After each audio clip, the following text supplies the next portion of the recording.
মুহাম্মাদুর রাসূলুল্লাহ, দুইটা অংশ। একটা হচ্ছে আল্লাহ ছাড়া কোনো মাবুদ নাই, দ্বিতীয় হচ্ছে মুহাম্মদ সাল্লাল্লাহু আলাইহি সাল্লাম আল্লাহর নবী।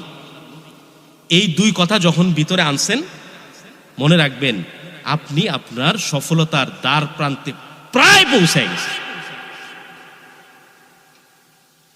আপনি যখনই বলে ফেলছেন লা ইলাহা, সবাই বলি লা ইলাহা ইল্লাল্লাহু মুহাম্মাদুর রাসূলুল্লাহ সাল্লাল্লাহু আলাইহি ওয়াসাল্লাম, যখনই বাবা আপনি এই কালিমা পড়ে ফেলছেন, আপনি নিজেও জানেন না আপনি কি করছেন, আপনি নিজেও জানেন না আপনি কি পড়ছেন।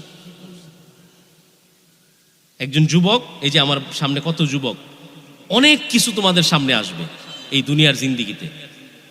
তোমার কি বলে রবের জন্য ছেড়ে দাও না তোমার হারাম প্রেম।